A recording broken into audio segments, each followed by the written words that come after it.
Welcome back, friends, to Occultists Anonymous, sponsored by Roll20, the Onyx Path, and viewers like you. Thank you very much for your support. Thank you for following, subscribing, doing all that fun stuff.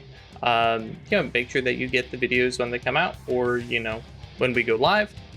And of course, a special shout out to our patrons who support us monetarily: Adele, Al, Alexander, Allsrit, hashtag Be Nice to Jules, Bernie, Buck, Chris, Clara, Doggo DeLune, Avil, Funzo Suro Ali, George, Indeterminate Phallus, yes, Jake from State Farm, James, Jenny, John, Josh, Cat Feathers, Klaus, Crazy Man 1772, Melissa, Michael, Milo V3, Ms. Grumpy, Moku, Mozart D Minor, Nero Zard, Nova, Other Guy, Harry, Foog, Porter, Puppeteer, Raging on a Sunday, Riafio, Ryan, Sears of the Buttocks, Shane, Shaksara, Taryn, Thomas, Vortex, Who Wolves, and Zoltan.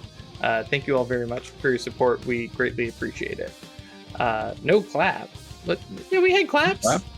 There were claps. There were definitely claps. Because y'all didn't clap. I clapped. In chat clapped. Okay, we appreciate it. And I refreshed like a while ago, Nocturnal. So hey, happy Pride. Exactly my next step. Yep. Happy Pride to everybody in and out of the closet. Where did we leave off? Like, exactly. Because I remember we were hanging out, Victorian Place. Awkward breakfast? Yeah. Awkward breakfast. I think it was breakfast. The end of awkward breakfast? Yeah, that's true. We left off with the request for recompense through gifts or information. Mm-hmm. Yeah. Which I believe we actually had. Yeah, it was like that, talking about I want a way to see and meet with my mentor again, and she mentioned yes, that is something that can be arranged. So here we are going to have kind of a short time skip, just that way we don't go over all of this step by step, and just talking with all of you already, got things kind of prearranged, and over the next couple days you are guests at days. Yeah. Well, the appearance of days. Right. You're out of time. Yes. Sure. That doesn't matter to. You don't want to be here. Right. Yeah, just to put a spin on it. If we're here for a couple days, then Theo's like, we're prisoners. Yeah. Yeah. How much subjective time are we spending in this person's soul? Right. And that's the thing that we will get into here. Because we can kind of flavor this. But yeah, it is going to be a couple days of which Miss Remington and Rilla are having. There's this initial conversation that was held behind closed doors, and then there's further conversation after breakfast. And they're basically secluded away for the rest of that day talking. Then Miss Remington comes out. Rilla comes out. Rilla has this kind of 1,000-yard stare. She's open to discussion about it, which for anyone who does ask, I'll just outright tell you, is she's being grilled about her life and her history, and from her perspective, what the big inflection points, right, of her life were. What changed her, what directed her in which ways, things like that. And then a lot of her, as she says it, sitting quietly while Miss Remington pokes and prods and looks at her soul. She definitely has a kind of a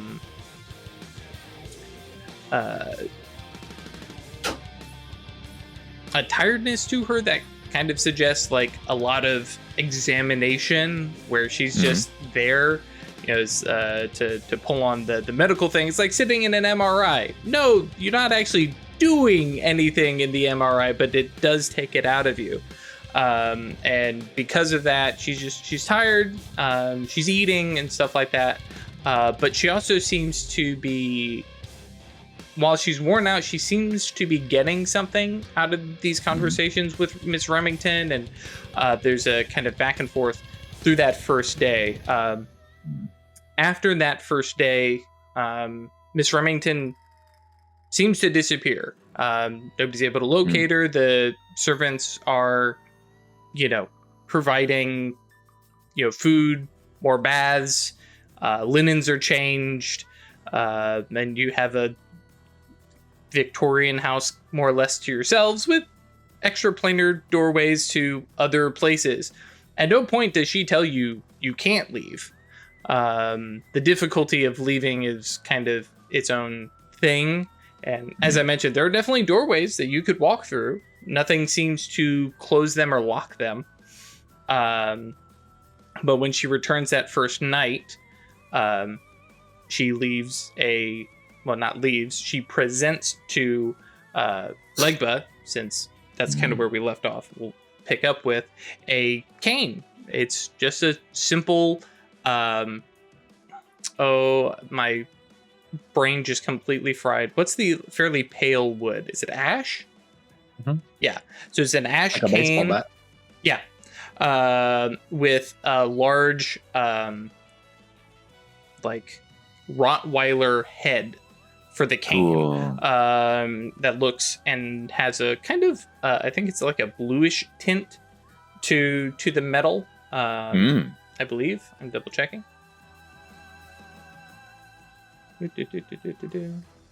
Yeah, I had all this time. I could have just looked all this stuff up ahead of time. That's my...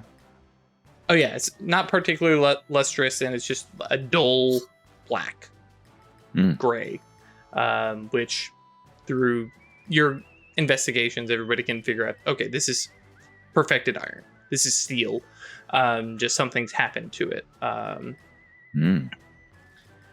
It is also a soulstone. Wonderful. Right. There's some other things to it that, will require investigation further.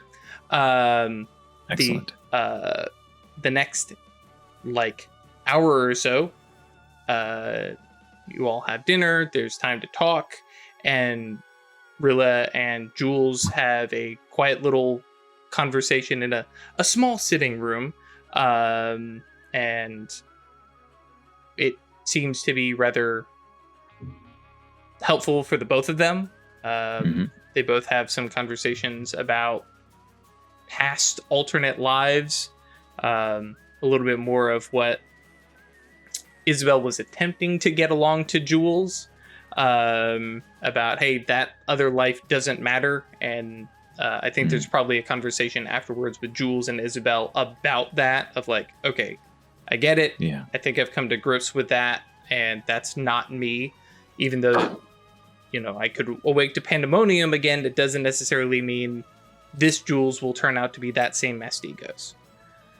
The following day, actually, that first day, probably the very first day, is when Gisela picked out her various books, the ones that, for whatever reason, she was drawn to, and Miss Remington looks over all of them, notably one rather large grimoire, and then a few other, I don't imagine they're full grimoires, but scrolls, old school Dead Sea Scroll kind of things, that were just kind of, I imagine for Gisela, almost plucked at random off of a shelf or something like that. I really like the idea of the legacy being a spool of thread. Yeah, that's cool. I like that. That's yeah, cool. Maybe even woven with little knots into it, and so it's no, you would never actually use this spool of thread for actual cloth weaving because it's got all these weird knots, but they're in patterns and semblance. When you start studying it, it's wait a second. I love that. That's so good. So yeah, I would also think it'd be cool if you had to sew, if it guided you. There was some magical aspect. I'm not trying to dictate what happens, just mentioning something that occurred to me when you brought up the thread, is if you're sewing with the thread, it leads to you creating some supernal symbols that give you the information. Yeah. Just something that occurred Makes to me me. think of a fucking left-hand Coraline path. Oh. please please. Black is traditional. Yeah, please no doll eyes. Thank you very much. Your other Or mother. button eyes, yeah. No stitching on the buttons. No, we're good. And then some other little grimoires and books that I imagine for her probably even just, no, these are books I like. They don't even probably register to her as grimoires until maybe later. I feel like she's also grabbing some of the fiction a little to the left, right? Mm-hmm. It's like versions of this book from other timelines. Mm-hmm. Any of those she recognizes she's taking. Yeah. Oh yeah. I'm sure because considering how many books she's read, it's like these, and Miss Remington looks at like some of the fiction like from her personal library, and she goes, "These? Yeah. Okay." There's definitely like a weird version of Gulliver's Travels. Right. Oh yeah. Yeah. What's an abyssal Lilliputian? What does that look like? Well, that's the thing. They're not even abyssal. They're just books from, just a little tweaked alternate universe. But that night, everybody sleeps, does their normal routine, and in the morning, which I guess so. It's probably only been one full day of you all staying here. In the morning, Miss Remington, by the way, who does not appear to have a bedroom or any need to sleep or anything like that, at the kitchen table or dining room table, actually, there is this old, worn, slightly rusted blue lantern and a big, gnarled, can't be anything but a staff. Gnarled and twisted up, but upon anybody's inspection, it's like, hang on, this doesn't come from a tree. This looks like a big tree branch, but it's far more gnarled and twisted, and it looks more like a rose bush, to the point that at the end of it and it does have some fairly gnarly little thorns along the branch, or staff itself. And then, there are a couple currently growing rose blossoms, for lack of better. Rose blossoms out the top. And she kind of sets the lantern, I guess, where, the previous day Theodosia had been sitting, and then the, staff is propped up next to Isabel's place. Also to the side of all that, just somewhere in here, Rilla also receives a rather large book that is bound between two heavy metal, like gold and marble plates. Took me a second there, Chris, but now I get the heavy metal reference. Sorry. Yeah. And so, thin marble and gold pressing together a few pages. Not a few pages, quite a large. Sorry, I'm making hand motions over here. Fairly thick book, a tome, right? And Jules is given what appears to be a camera. Whoa! Not a modern camera, but ye olde. Yeah. So like, yes, exactly that. Say it again one more time, Craig, so I can make sure. Tin type? Tin type, yeah. Where they actually take the lens off the camera and then put it back on. Yeah. Capture their images. Pretty cool.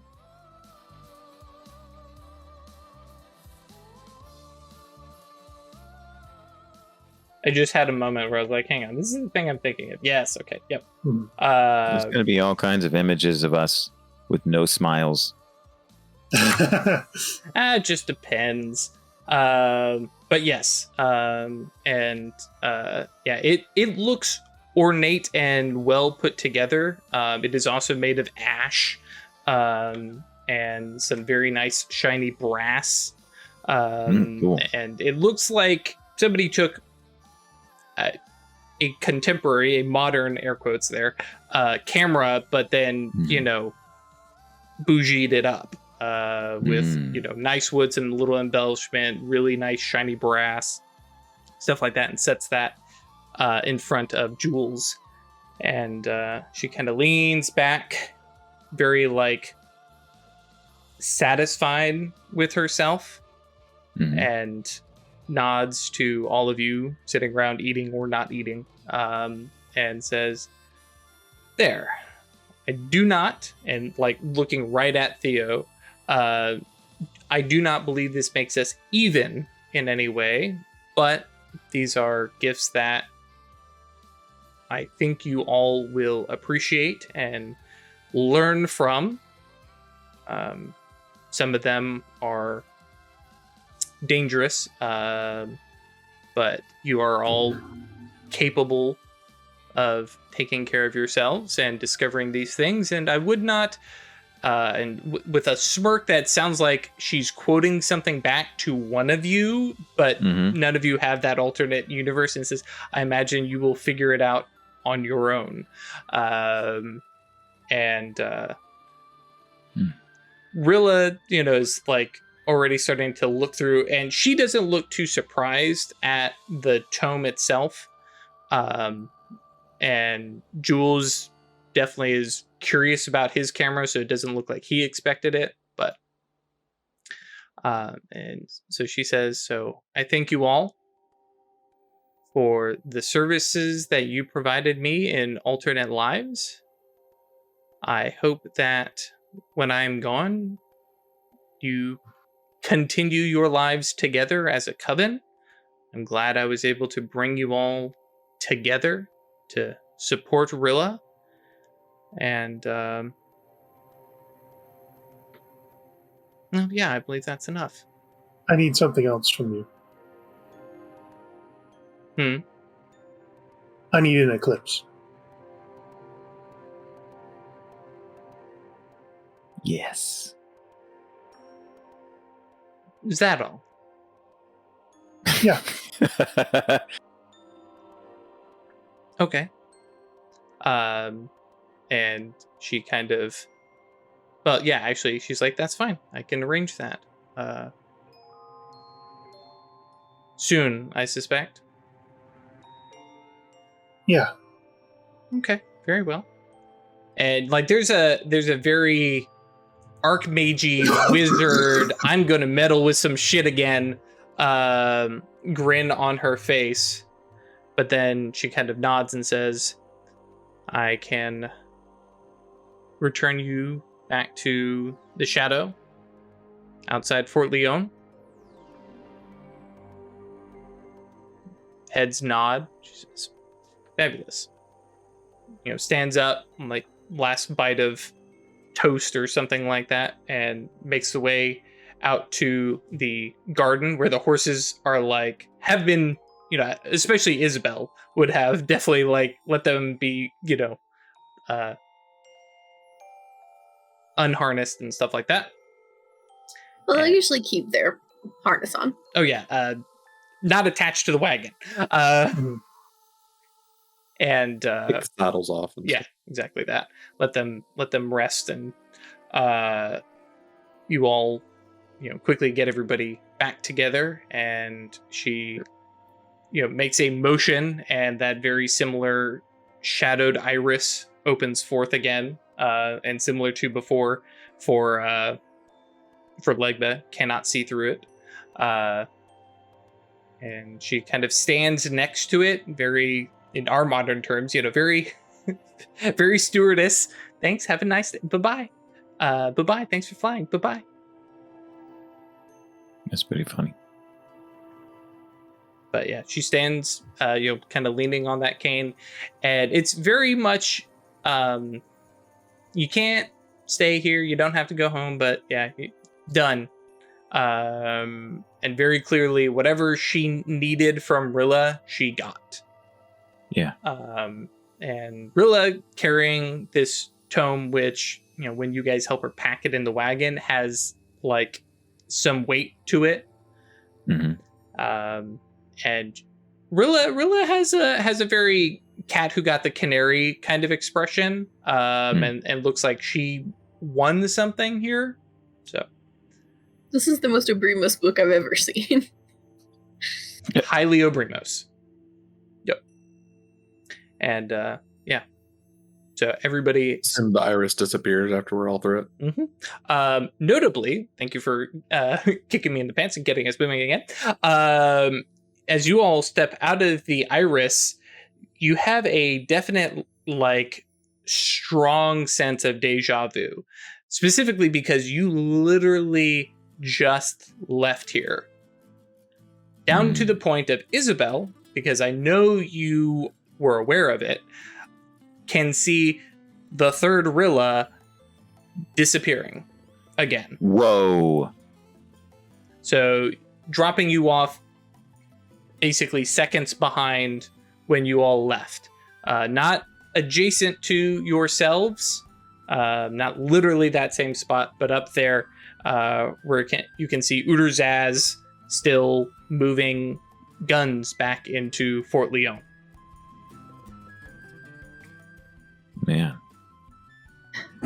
So, Rude gesture in the direction of where the portal was. Right. it's just so just like thrown away. She fucked with all of our lives, and now we're done. And Rilla, Well, we're back together again without her directing us. Rilla says, by her perspective, she doesn't know that we will continue to exist after she leaves. So, Oh, great. as far as she is concerned, yeah, we are done. So, yeah, this may be, these next couple hours may be our last, and this entire existence falls apart. But my rudimentary, and she kind of nods towards Arachne, because this is your shit, right? This is my understanding of time is simply that she will be gone from this time. But, you know, and she's got a pocket watch out and that she's started and she's watching. She's like, you know, Yeah. the next couple hours, it might all be gone. So, you know. And that I'm basically just going to go into like time site and start trying to look. Mm-hmm. We have futures, right? We still have futures? Mm-hmm. Yeah. Okay. Yeah. With fate, you can look. Yeah, there's futures ahead. There is probably the tail end of some kind of time magic on you, or not necessarily time magic, but the effects of being out of your timeline up until now, when you've caught back up to when you left. So your personal timelines have gained a couple days compared to the real world, but yeah. I imagine for the time mage that feels uncomfortable. Mm-hmm. Yeah. Yeah, I feel like there's this kind of swimming upstream kind of feel for a minute before you get back in the swing of things. Personally, I'm pretty conflicted about this whole thing. The hubris involved in manipulating people's lives for personal gain really rubs me the wrong way at the core of my being. But by the same token, we have all gained from this experience. Some of us more than others, Rilla says, like with a big grin. She has been sitting now that. All right, you gotta start talking, because Bill, what is it?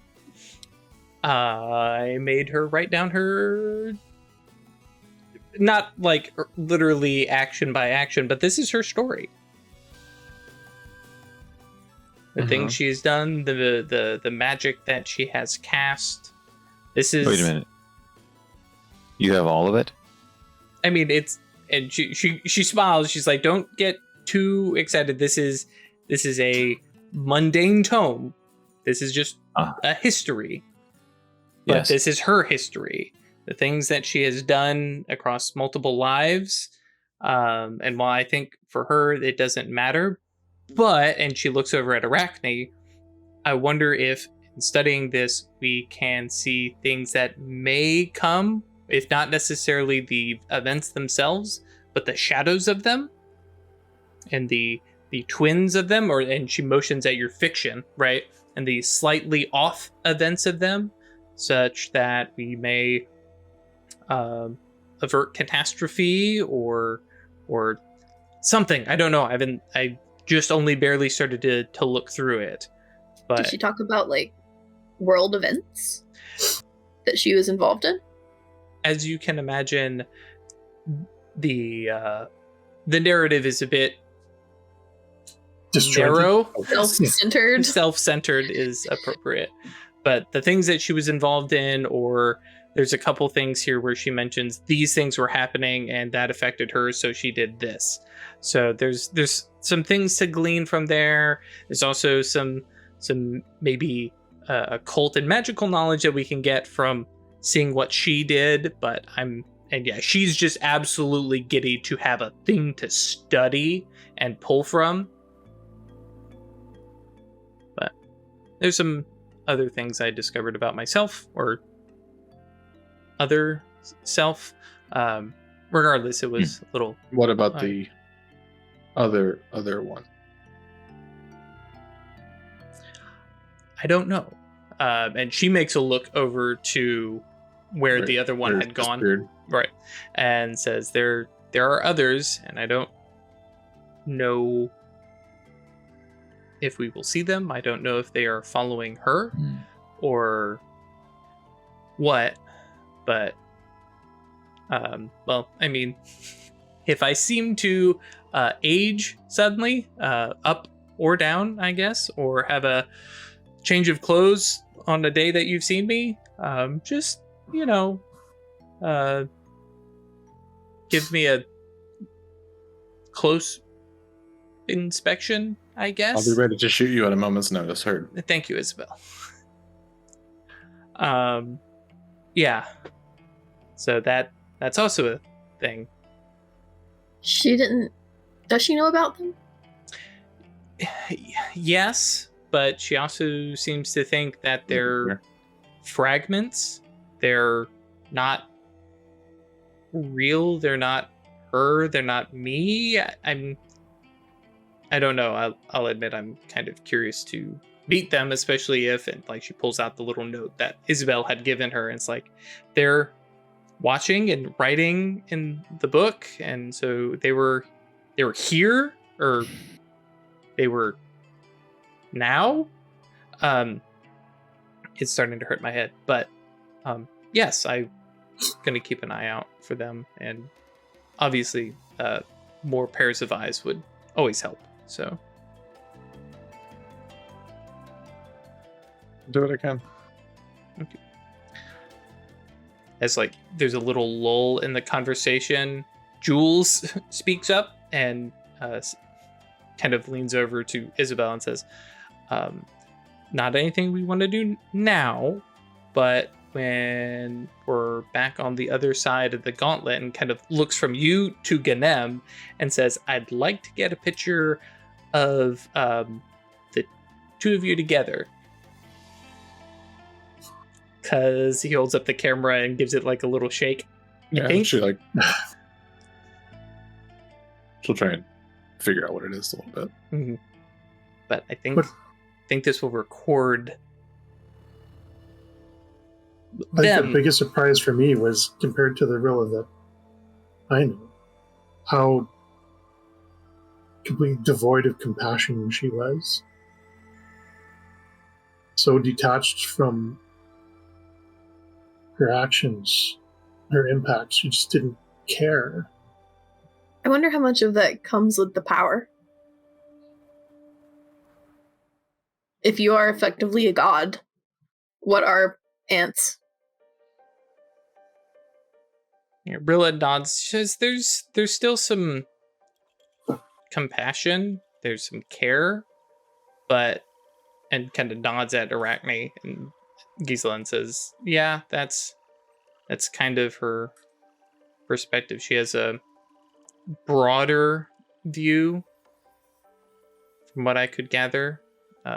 So individual lives matter a little less. It's more about worlds and countries and the supernal itself, and avoiding the notice of exarchs, and her worldview, her perspective is just so skewed now that individual people are pawns. Individual mages are treated the way we might treat sleepers.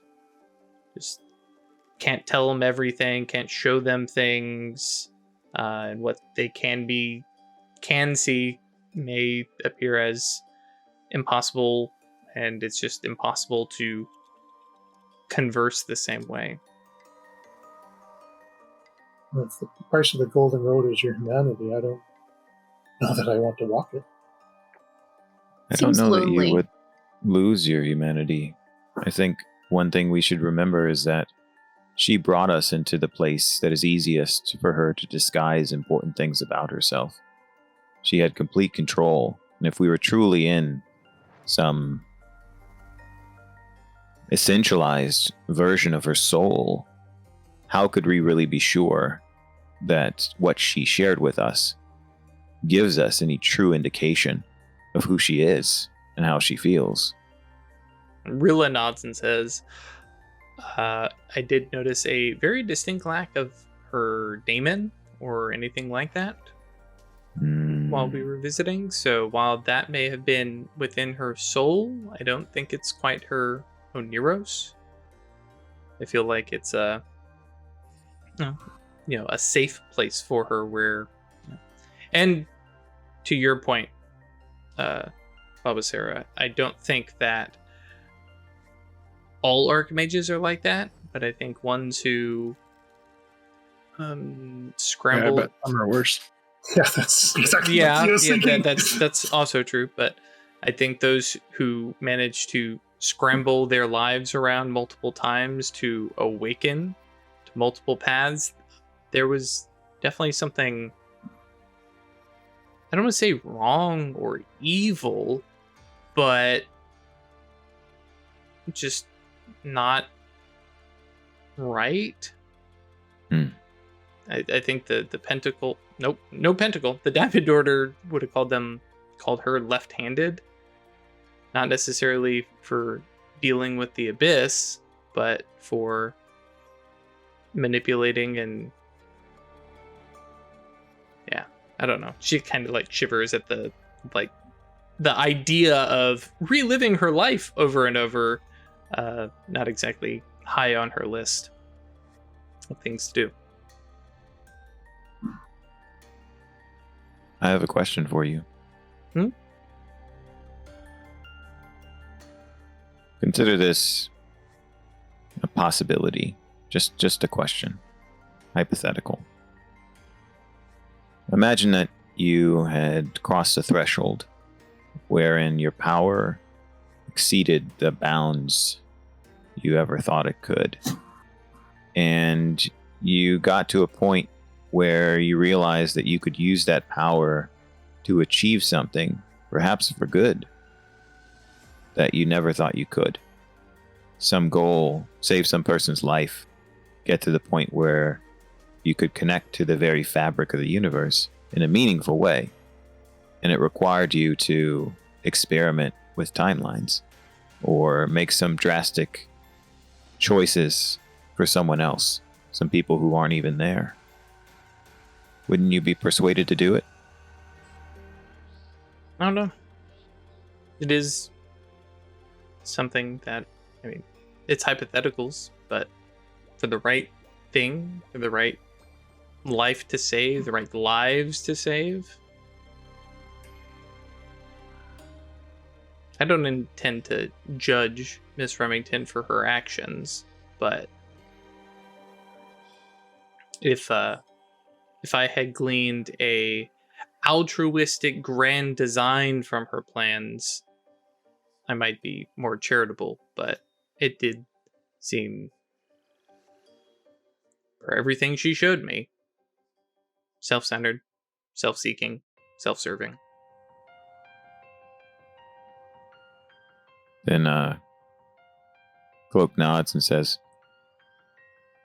sometimes we show people versions of ourselves to protect that which we think is vulnerable. She nods. It's like, that's fair.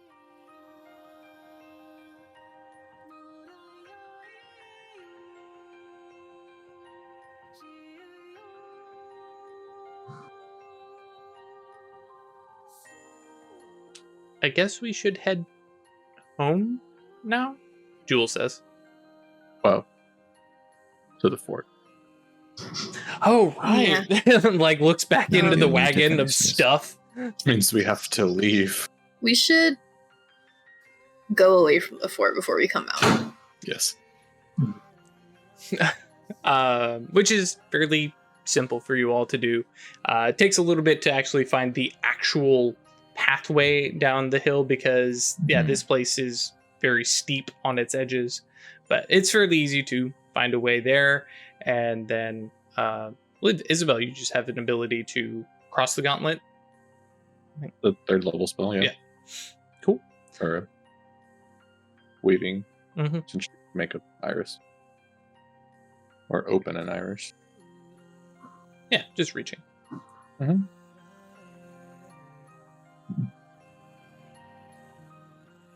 She just takes some time to do it as a ritual Um, and make sure everything is tidy and magical things are stowed away. I also just realized we're in the shadow and you are holding this staff. So yes, while everybody else is having this conversation and you are going through your ritual,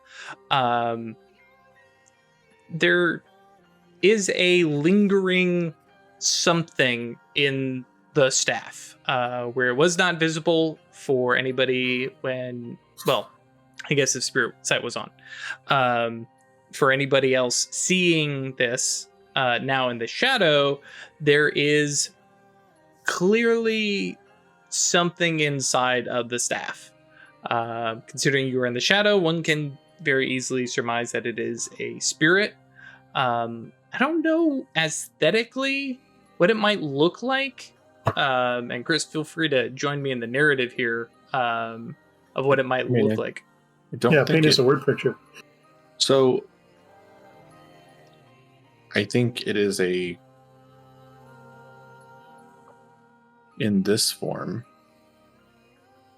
I mean, Isabel spends a little bit of time looking it over, like, while everyone's talking and while they're leaving and stuff like that.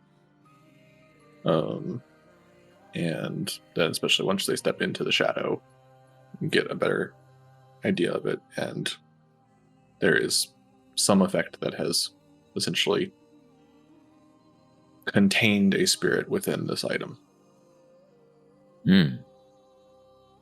It's imprisoned?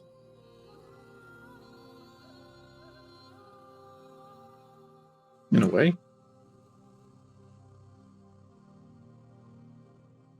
I mean, a spirit could... It seems like a spirit could willingly want this. Is this like the Athame? No. Similar, but no. But as far as how it looks, I'm imagining that it's very much just like stretched and like almost like secured inside of it, like with magic, like little bits of almost like wrapped around some of the thorns of the staff. And it's just this sort of viscous red pool of energy in this form. I imagine that were it to not be in this, it would have more of a expanded color palette and shape. Yeah, that's fair. Can you talk to it? Good question. Do we want to establish if you can talk to it? No, you cannot. Okay. I can know what it is, though. Correct. Yep, absolutely. Which I will read. Does it have feelings? Probably. It's like sleepy. I mean, because it has to be sleeping when it's put in. So that's that's been my kind of idea. It's basically in a coma. But yeah. It is not a caged animal growling at the bars. It is something It was locked away.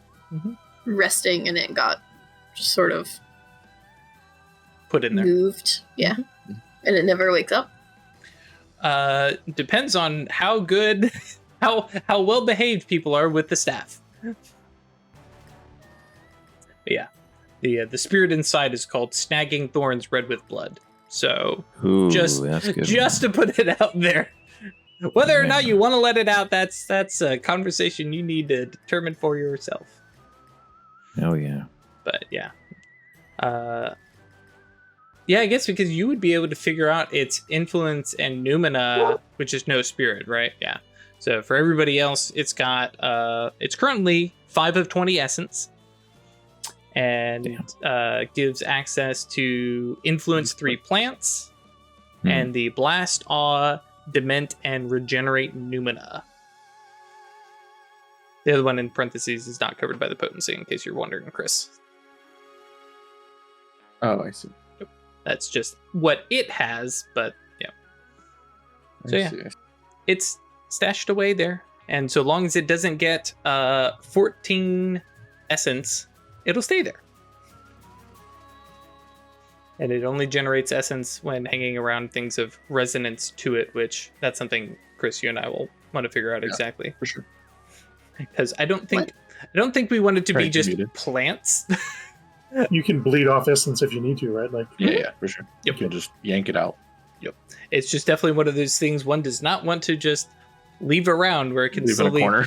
leave it in the corner, forget about it. Just after a couple days, And then it's then it can is pop it out. set free Mhm. if it gets enough? Yep. Oh, okay. Yeah. Essentially, if it wakes up, it can escape the fetish. If it gets enough essence equal to its corpus, which is a fun thing because corpus is just its health, which is based on its resistance and its size. So it's like, well, if I make it a bigger thing, then it needs more essence to wake up. But that also means that when it does get out, it's a bigger thing. Yeah. Oh yeah. And it has some other stuff tied into it as well. But yeah, the big thing is here in the shadow, it's got this. After you've described it, Chris, I realized, it's like this carnage symbiote around the staff. And it's like, oh, That's cool. okay. I was Ganem, picturing it like on inside of it. yeah, I guess it's true. Right? Like it doesn't quite touch the surface, but it's like wriggling slowly inside of the staff. Yeah. Because the staff is also alive, right? Mhm. We talked about this. Oh wow. Yeah, Is it- it is a living Rosebush shape. rosebush. Wow. Cool. Is it sustained by the spirit inside? We'll say yes. Because it's, Yeah, sure. yeah, sure, why Whatever. not? It It's seems like magic. a simple effect, Yep. right? Considering its That's pretty influence, yes. Yeah. Yeah, fair. But yeah, the shadowed iris opens. Everybody comes through, and you all find yourselves in the mid-morning of I can't remember what day it is. And Neither can we. yep. Yeah, that's fair. Except 2 of us. Mhm. It would be, let's see, not the 14th. Let's see, I want take me to the calendar. 14th. So it is the 16th. So that's a Tuesday. When you all emerge from the I know they all start to blend together. I know that's too real. Step from the shadowed iris out into effectively the prairie space. Fort Leone is a ways away. If anybody happened to be looking, they may see something, but it's a ways away that somebody would have to be looking closely, and then it's a trick of the eye kind of thing. Right. And you guys head into Fort Leone. is there anything anybody plans to actually do in Fort Leon other than our mercantile stuff?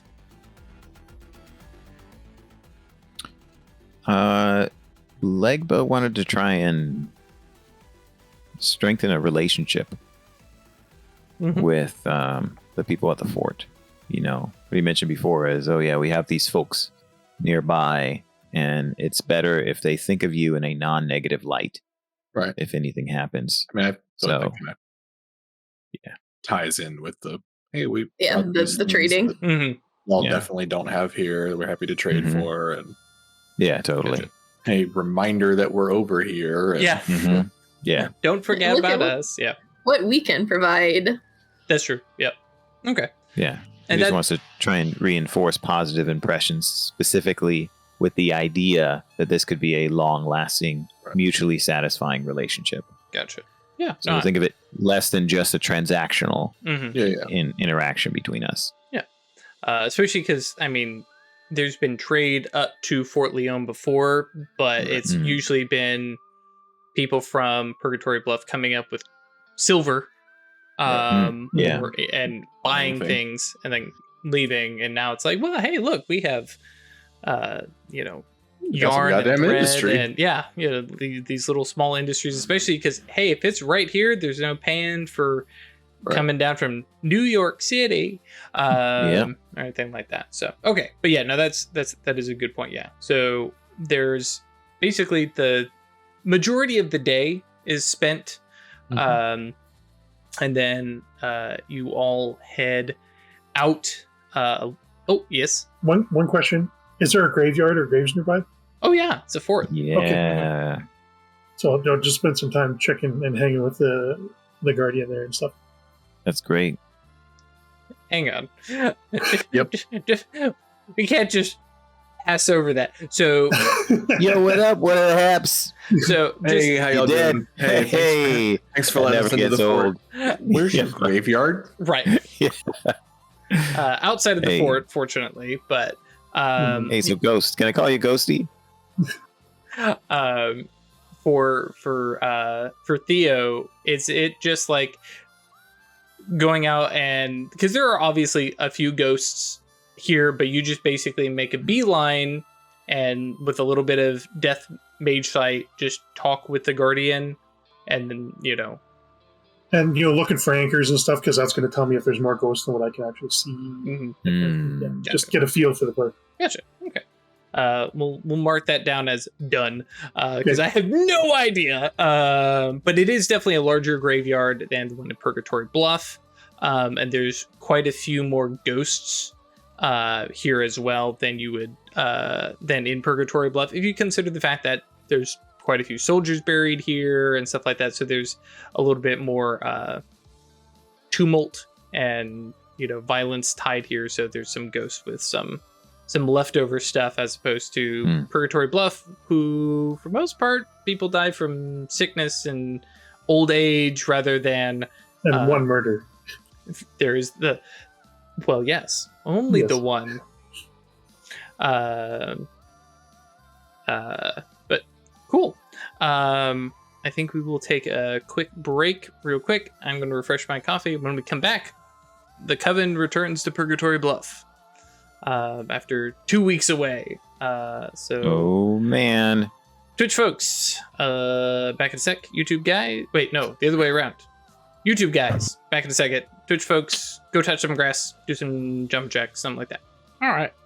So you all finish your mercantile dealings and not necessarily glad handing because that has like some political thing to it, but just being visible, talking about, yeah, we're from Purgatory Bluff. There's definitely some curiosity about Cloak, obviously, and free black man, and based on because actually this one thing I've been meaning to bring up, has Cloak changed his attire a little bit from the same stuff that everybody else in the cult wears, where it's just kind of minor practical stuff, or has he started, especially over that year gap and all, start to wear more obviously occult voodoo kind of stuff, or is it a little more subtle than that? definitely the latter. Well, I guess you just offered 3 options. The second of the 3 options. Gotcha. Yeah. He has adopted, overtly ceremonial attire. Yeah. Okay. Cool. Yeah. That'll be also. Oh, time skip. New art. Oh my god. Sorry. Anyways. So yes. There's definitely Got some ideas. Some eyes on everybody. It's just a curious group of people. Isabel has guns. It's an interesting mix, and of course they're down from Purgatory Bluff, that weird, for everybody in the town, well, the fort seems to think of it as a mine. It's like, wait, hang on, you have farmers down there? We didn't know that you were there, really. Some rich British man has a silver mine. Right, exactly. And it's like, it's actually grown out. Town. Mm-hmm. We have a school. We have 2 churches. So very, very that stuff. tracks for a town with 100 people. Right. Got some black folk and a woman for a sheriff. Very progressive. Very progressive. So there's just some conversation and introducing and going from there are people here to buy things to people learn the name of Ungun Cloak and Sheriff Isabel and the Widow Stokes, things like that. I imagine very specifically for Gisela. Gisela has contacts here that there's a face to that name. Right. Or some of this, and Anastasio knows a guy who's you guys are giving coffee and has good conversation. You're like, oh yeah, no, this is one of Anastasio's buddies. Yep, talk a mile a minute. Super charming. Which cousin are you married to? Right, exactly that. And I love it. You all leave with I'm not going to assume high spirits, but there's a definite like, hey, the journey is over and it's heading home. Mm-hmm. Both the journal is over and completed, and there are rewards to that. There's the actual mercantile job that's also completed, and the wagon is, well, I almost said empty, but no, you probably bought stuff here too, and can return. And there's an actual road. Well, that's a strong term, but there's this path and wagon ruts and stuff like that you can follow through. And it's another day or two of travel during which I was gonna ask Cloak if you could make it faster, because we've technically been gone longer than the whole trip should have taken. You're just shy, you're just shy of that, and the Got delayed a little bit. Right. Because all told, they, it's traveling in the Old West. There's definitely going to be some stuff. And then that storm came through, because that storm definitely hit Purgatory Bluff and Fort Leon. Yeah. So, yeah, there may be some time of let's get our story straight. And, of course, using magic to help things move along is totally fine. But you're not, like, so far out from your schedule that people are going to be worried. Well, okay, let's be honest. Your parents were worried the moment you left. But, yeah, everybody's like, they're fine. There's a big group of them. Alarm. Right. Yeah, that's what I was worried about, coming back and then being like, where have you been? Right. Like, well. Yeah.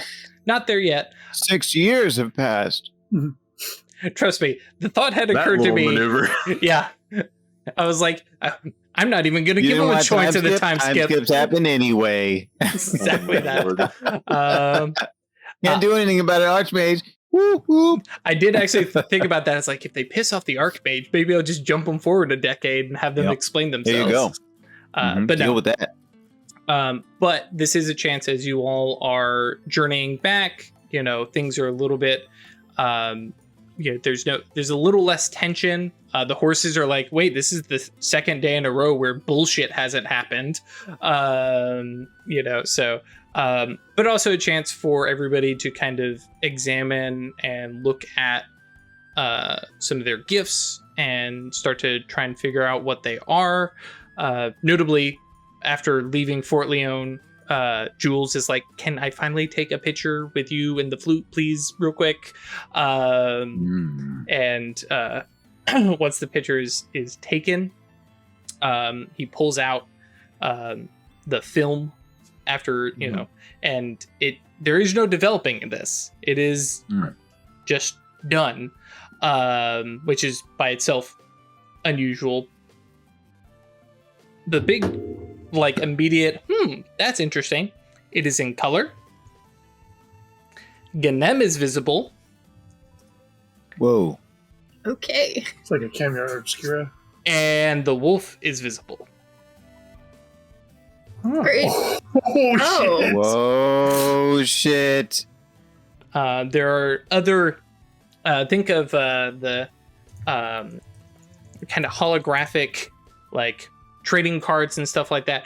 When you tilt the film, you are effectively able to see a couple different frequencies of twilight and supernal symbols within it. And so, yes, magic Polaroid. And Jules has that one picture and then hands that over to Isabel. Show the future, you'd call that a fatal frame, wouldn't you? We ain't bringing that game in here. Heck with that game. I played that once for 30 minutes. I was done. Yeah. So he gives that picture to Isabel just to have. But then he, riding on the horse is holding this thing, has the reins in the other hand. It's this is his baby. This is he's there's so many things I can do with this. And then he realized he's I need to be very careful with this because if sleepers find it or I take photographs of things that don't want to be seen. Okay. Yeah, and he's having the realization of oh, this is really cool. Oh, this could be dangerous, kind of thing. But yes, it Has literally. anyone else seen the wolf? At this point now, people can see the wolf because you haven't summoned it. I hadn't. I had summoned it off on my own. Mm-hmm. Right, that's true. So, do we know about the wolf? I don't know that we know about the wolf. Yes, because You mentioned Isabel it, asked but- about, do you guys see a big wolf? Okay. What are you talking Right. about? That was before the first time skip, yeah.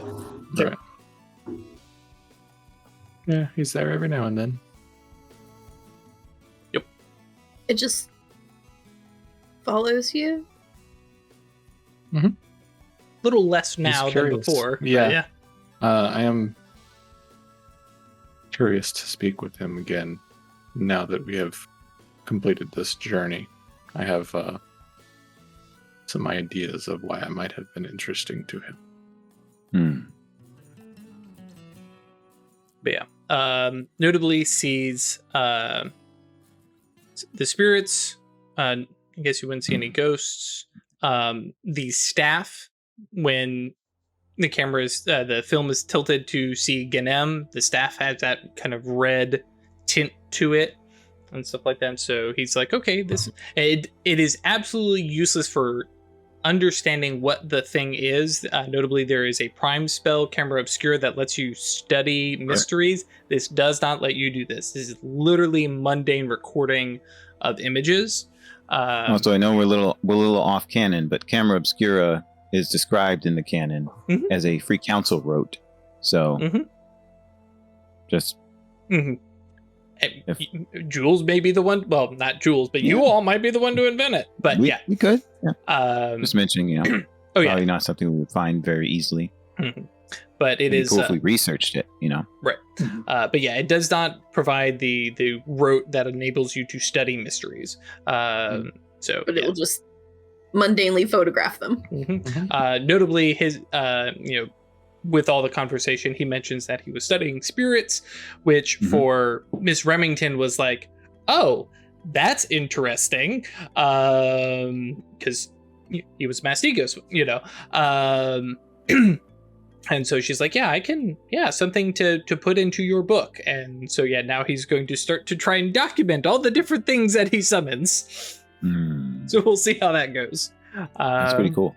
Yeah, it's like, hey, here's a cool thing. Also, plot hook and problems for Isabel's boyfriend. Really got to keep it locked down. Yep. Speaking of that moniker, Mm-hmm. she does speak with him on the way back. Mm-hmm.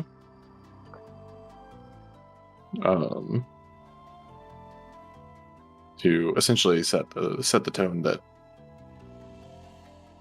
once they are back and settled, she's going to have Legba's help to go and set to rights her home. Okay. If you need a hand, if you need a camera. You'd be welcome, provided I can keep you safe. I've been meaning, Rilla and I discussed some things that she, or actually Baba Sarah, might be able to do, and he holds up the coach gun, right? He's like, that might help a lot for dealing with, well, and then, the picture. Specifically with what we're facing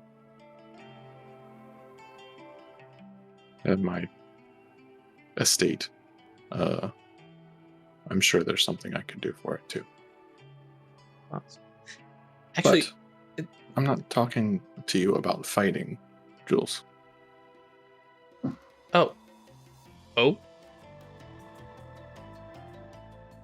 I told you before that my only reservation of being with you was that I might still technically be married.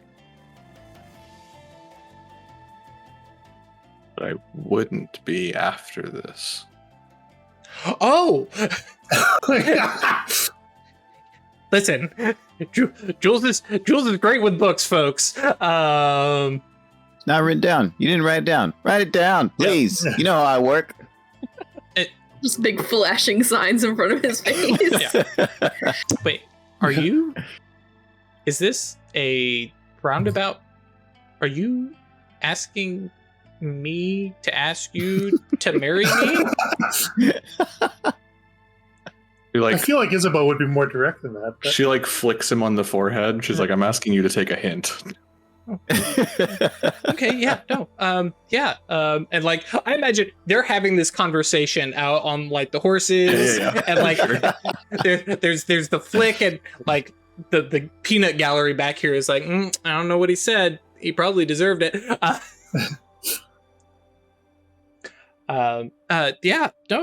Yes. I do know what you mean. Right. Is this now that you've told me explicitly? Right. Is this should I ask now or no? Okay, yeah. It's and immediately you can see he's got the 1,000-yard is okay, I've got to plan this out now. She knows it's coming, so do I try and surprise her or just then she after teasing him for a moment, reaches over and grabs his hand and rides with him for a few moments. Right. It's it'll be lovely. Yeah, I got a plan. I don't know. So sweet. Yeah. He's like, I'm on it. I got this. I know what I can do. Of note, while they're riding forward, and especially because the other four of you are back and only need one person riding the wagon, we're all kind of leaning forward watching, I think. Yeah. Eventually it's they're just holding the hands now. Okay. But notably, just without necessarily dragging it out, because it's not necessarily interesting it's not going to surprise anybody about your items. Obviously there's a little bit more going on with the thorny branch than beats the eye, but so the spooky lantern, for lack of a better term, the blue lantern, I imagine Well, actually, no, she didn't tell you how to turn it on. That still requires word of command. But that's a Prime 1 spell that you can snap your fingers and do. Do you, as you are exploring it, do you actually light it? Yeah. Cool. So, Gisela, Rilla's, at the helm of the wagon. And all of a sudden, from out of the back of the wagon, this pale blue glow starts to just exude over everything. Of note, it does not cast shadows. It just causes blue light. Everything, in my head, and Craig, feel free to correct me because this is kind of your thing too here. It's more like D&D's Fairy Fire, right? It just kind of limbs everything with this kind of blue, kind of glow, force ghost kind of thing. And so it doesn't cause shadows, so it like goes around objects. Mm-hmm. Yep. Weird. Oh yeah. So like the light sort of is a physical thing that's on and around. Mm-hmm. Okay. But notably, that's just what the light does. Yeah, what do we see in the light? For Ash, you get big, like, death mage sight off of that, and everybody kind of does the immediate look around. Oh, I don't know what it does. Craig, Theo goes, oh, everywhere! It's everywhere. You can tell people what Theo knows, or not. Yeah, so it's basically it's an open anchor. Huh. So any ghost can use it as an anchor. Whoa! So the idea was to use this to help ghosts resolve whatever's binding them here and then get them resolved. Very cool. So she doesn't have to spend spells or anything like that. The light comes from, she's got to spend mana to light it. Mm-hmm. Yeah. So when there's mana in it, the lantern lights up. So that just has some effects that she can do with spells and stuff, but with the lantern is cool. Yeah. And that spell specifically can't do just yet, but yeah. It's got when two. You turn it on, really cool. Do ghosts come to it? No, because they would still have to travel to it, which is where they will potentially be. Then... Right. Yeah, I was thinking like a nearby ghost, a new anchor pops up, and then they go to see why. I don't know how ghosts would feel about a new anchor so much as it works for them. There is mechanics for this in Geist. Interesting. So that's something we may discuss. But yeah. Ghosts can essentially attune to an anchor that has open possibilities like this. Gotcha. Yeah. My mental picture for it is, of course, Theodosia going over to the graveyard, being like, hey, you want to go for a walk? And just walking along. And Purgatory Bluff is going to very quickly learn, listen, if you see the shadowy figure with a blue lantern, just stay inside. You're going to see things you don't want to see. Something may be going on. Now, it doesn't make them materialize or anything like that. So they could just be sitting in twilight. But it does allow her to escort them to places, people, stuff like that. There's some potential breaking points there. But, I mean, it's mage. That's half the fun. And then also has 2 spells baked into it that she can already cast. So it doesn't really matter, but is handy for anybody else who needs to use it. And then Legba's Cane, in case anybody couldn't read between the lines, obviously has the Siderite head and the Soul Stone, but then it has a persistent effect and then a contingent effect.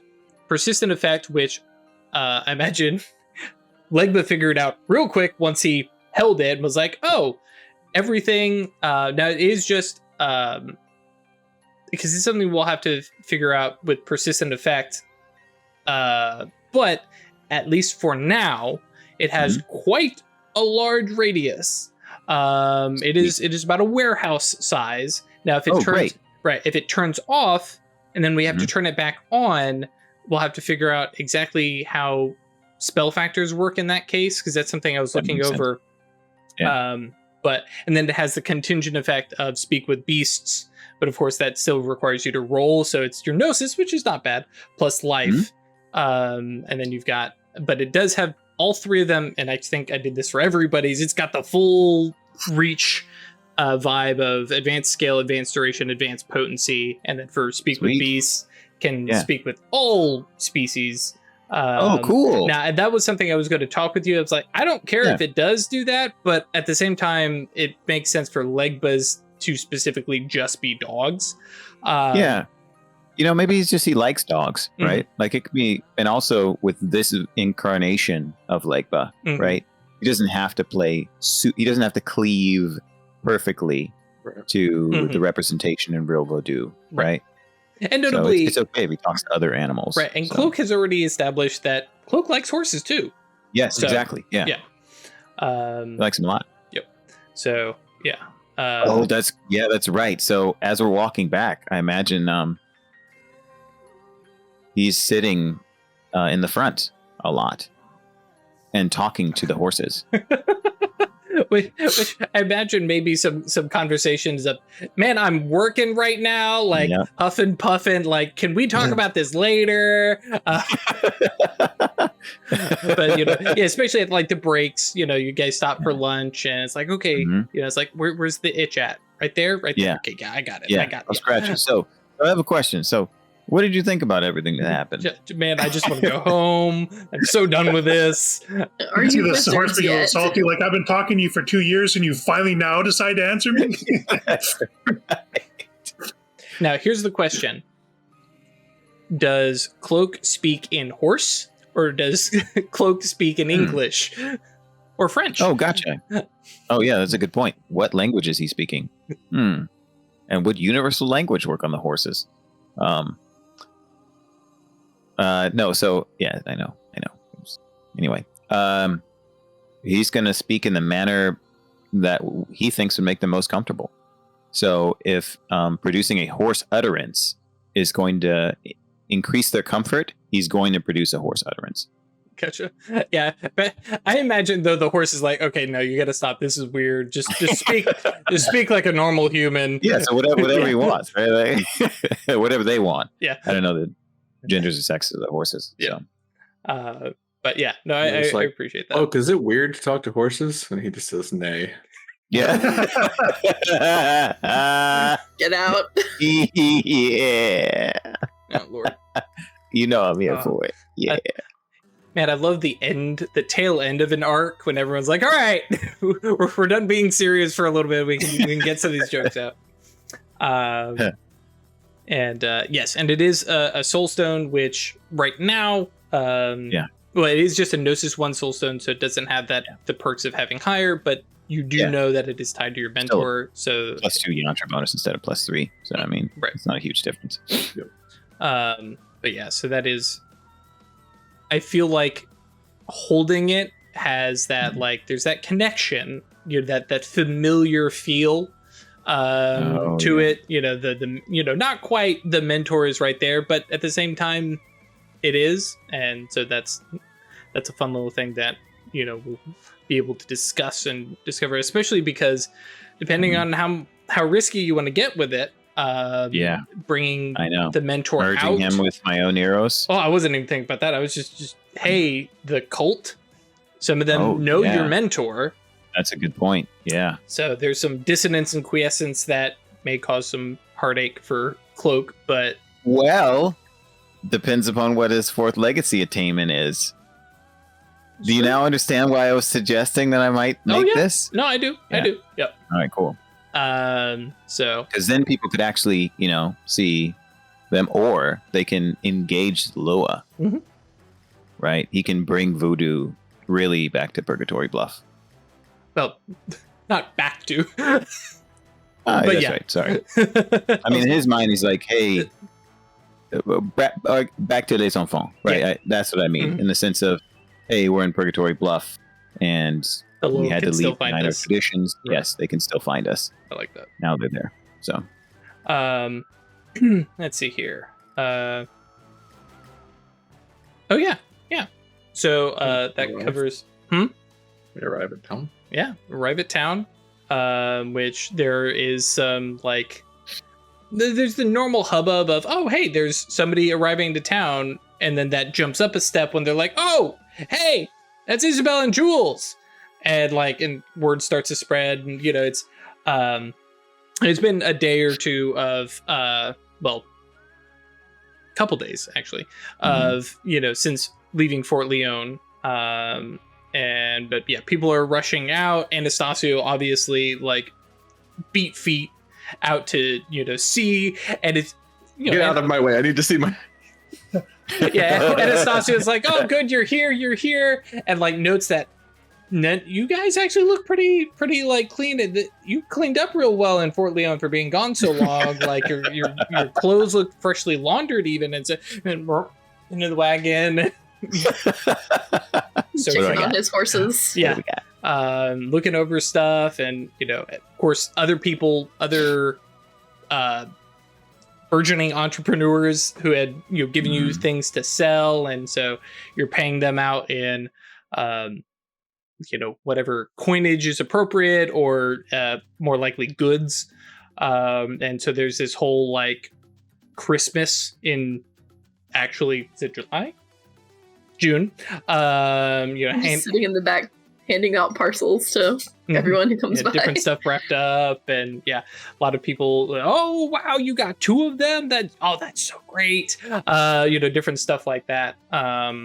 For Theo, I guess Theo just has some of her own stuff that she can unpack and take down.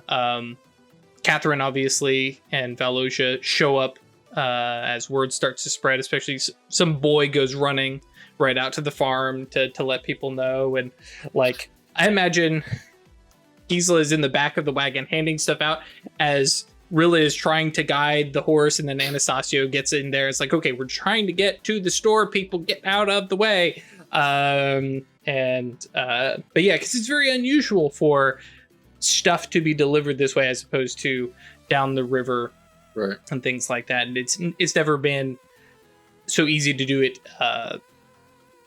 from the people. Usually they're having to pay to Anastasio to get stuff like that. Isabel and Jules have nothing, so you guys can go off and do whatever. And yeah, we can. Yep.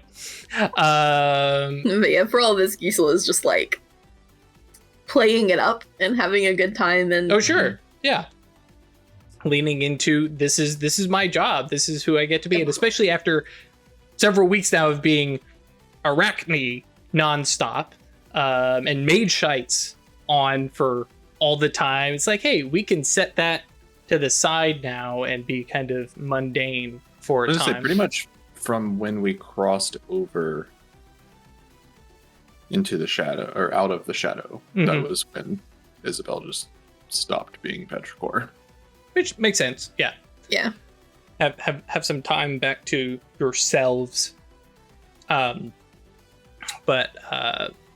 as the wagon gets parked and more stuff starts to get unloaded, carried into the shop, and then other stuff getting passed out by Gisela, of course, conversation, how was the trip, what you see, that storm, and of course, the news around town, which Anastasio's in full gossip mode, and talking about who started courting who, and then there was a dance that you all missed outside the church, and so and so was seen dancing with so and so, and scandalous. Yes. Well, I mean, not too but yeah, and just happy to, because Anastasio, I do not think is a mean gossip, but Anastasio wants to know what everybody is doing. Yeah. And just data dumping. And then there's he makes comment of Ike coming to the dance and dancing with a couple people, which was kind of unusual. And then there's a conversational speed bump Anastasio hit, which is unusual, because he's full speed and talking about the Enrights, and he's kind of pauses, and there's a little gear shift, and kind of looks back up and says, Mrs. Enright is also not doing very well. So keep her in your prayers. Yes, of course. But that's good. Isabel excuses herself from Jules and makes her way over to Anastasia. And maybe here's the tail end of that. And like pulls up close to Anastasia.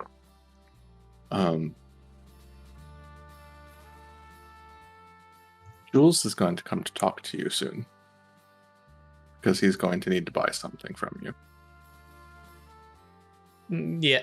You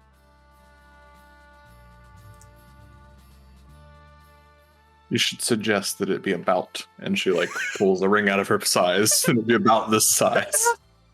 Anastasia's like, and like just like the grab hand dance around a moment, and then like wait, nope, nope. Didn't hear a thing. You understand by telling Anastasia this that everyone's gonna Yep. Oh, that is the plan. That is the plan. Yeah. I love that. I'm just loving the image of him as like the gossipy old lady on the front porch. Yep. And combine that with the network of siblings, cousins, nephews, nieces. Yeah, no. Right. You need everybody in Purgatory Bluff to know something? Tell Anastasio.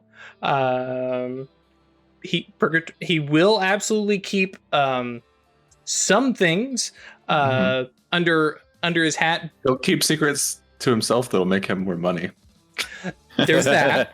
And also if like there's some like major detrimental secret, but if he's like, oh, so-and-so is going to propose to somebody else, yeah, no, everybody can know that. This is just juicy gossip. Yeah, that's a good secret to share with everybody. Yeah. Is anyone talking about our missing mystery man? Oh, yeah, that's probably a Legba thing. Up there. But Anastasia gets back on his gossip roll and also mentions that while you were away, we had somebody arrive. A lovely young lady. I guess she's looking to. Well, right now she's working for Madame Robert, but I guess she has some.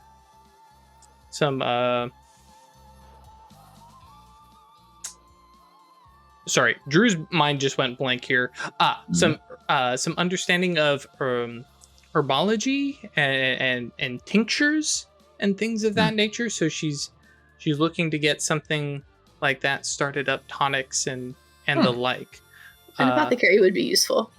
Yes, that's the word I was looking for. Thank you, Ash. Yes, an apothecary. And I've been in conversation with her about getting supplies that are not locally sourced and things of that nature. So you and I will have to discuss that later. Of course, describes the woman 100% Abigail Crow. And it's like, And presumably she did not just like walk in and be like, yeah, Sheriff Isabel told me to. No. Yeah. Sorry, what? Okay. Everybody froze. I'm sure it was on my end. But yeah, no. She arrived, according to Anastasia, and she has a little cart. He calls it a cute little cart in comparison to Theodosia's wonderful wagon. Right. So she apparently the town that she was working in before collapsed. And just the work ran out, and so the town collapsed, kind of thing. So she came around through here and saw us and thinks she said she has a good feeling about the town. So I don't know. It's nice to hear. I mean, don't we all have that feeling? I sure do, especially after this. He's looking at the wagon and stuff like that. I'm trying to think if there's any other gossip, but we can at least pause there. Meet us? Sorry, say that again, Craig. Guacamole meet us? Who? Or the Diamond Order spy. Oh, Eggrock. You know, Oh, no. yeah. No, Okay.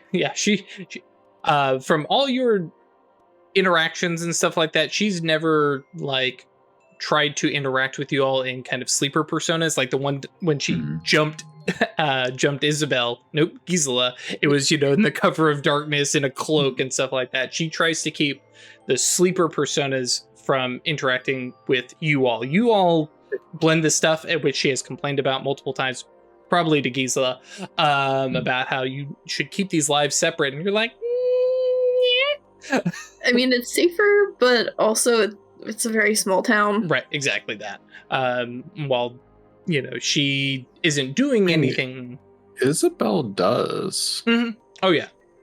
But, notably, Cloak is not necessarily openly magical, Right. but he's overtly occult. Overtly occult, yeah. Right. Yeah. And so there's, and the fact that your coven have connections to each other both on the mundane and magical side is the bigger complaint for her.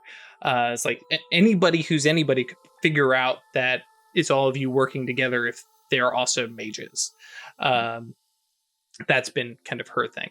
But she's stuck up that way anyways. Right. But I don't think that would strike Isabel as a concern. It's more of protecting the sleepers from you potential overlap and stuff like that. Yep. That she would be concerned about. So where is Cloak headed, by the way? Do you head up to meet up with the cult? Yeah. Okay, cool. And then Craig, after Theo gets her stuff,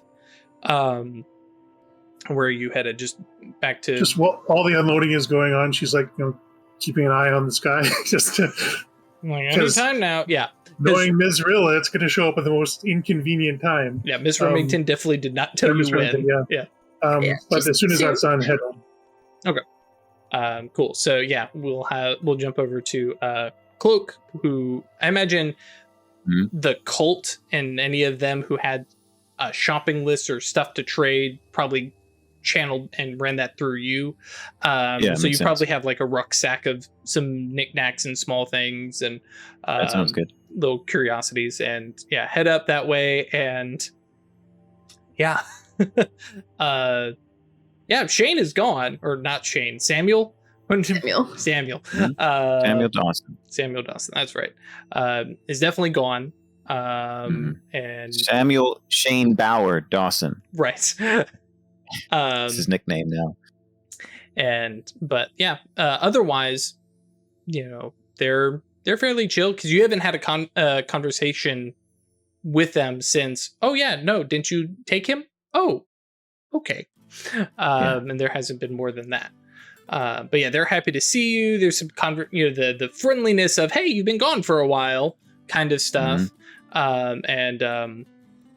my gosh, Mambo Etoile. Voodoo Gandalf has returned to town, and the hobbits are all happy to see him. Right. Sort of half Voodoo Gandalf, half Lego builders Gandalf. Yeah, but he's definitely not leg but the white. Okay. No. I was gonna say Gandalf the Black felt a little bit too much on the nose. That's not the character I'm playing. But and so they're happy, of course, to see you return.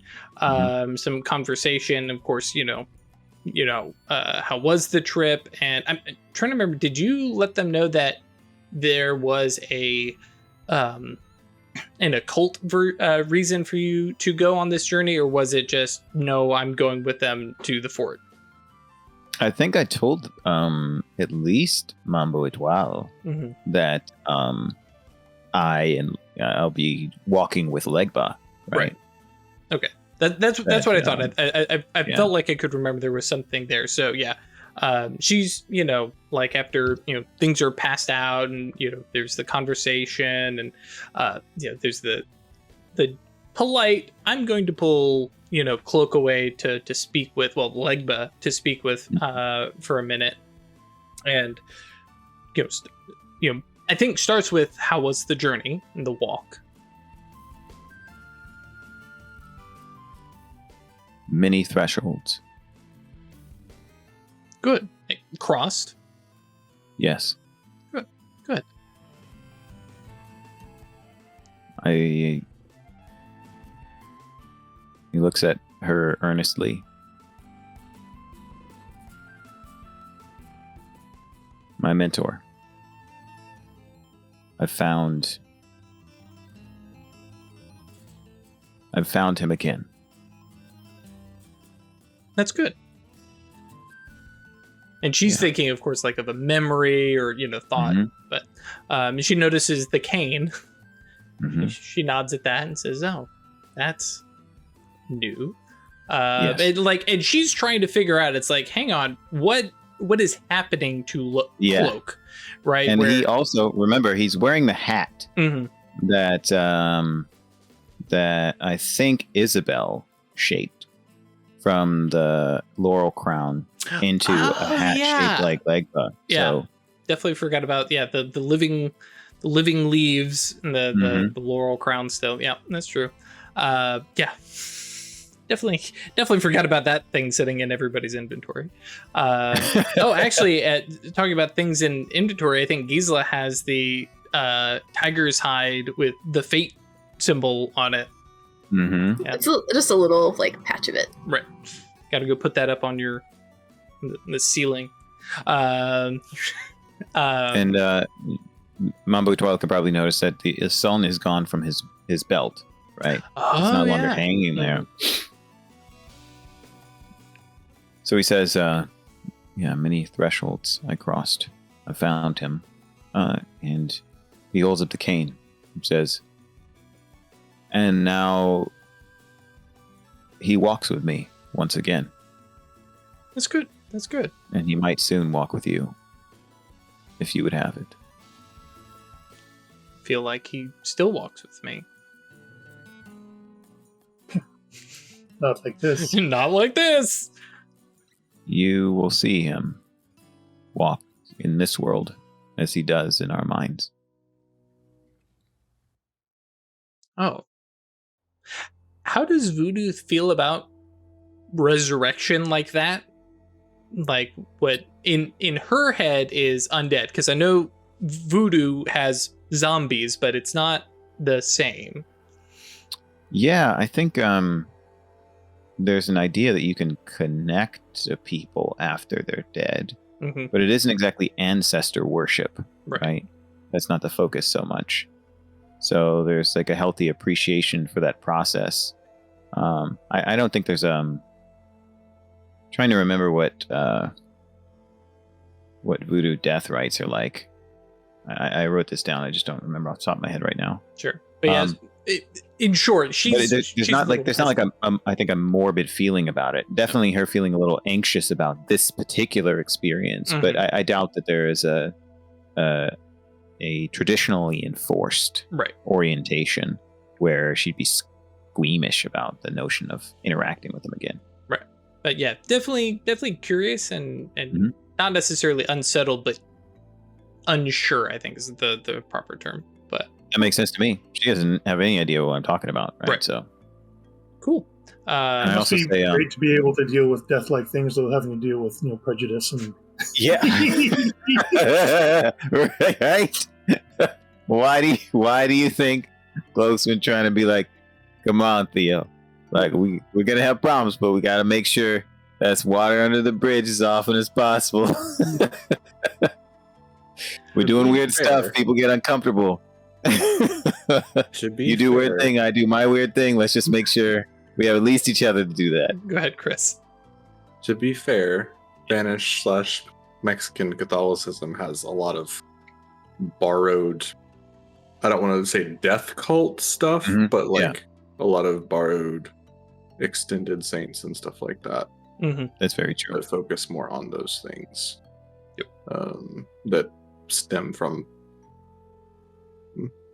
borrowed things from indigenous cultures as well. So. Yeah, totally. Yeah, it's a very vital aspect. Yeah, it's just the Protestant church that would be weirded out by it. Yeah. Yep. Quite true. So Legbar Cloak, continues and says, the other thing I came back with is an understanding of the path I must walk to reach Guinea. And also a realization that we cannot just continue to rest in comfort the way we have. Yeah, she kind of looks around the fairly sparse, barracks, and I don't think that we live too luxurious of a life. I don't think we're stuck to creature comforts. I don't mean it in terms of belongings or trinkets. I mean, think of how comfortable our lives are now compared to how they once were, and compared to how the lives are for slaves here.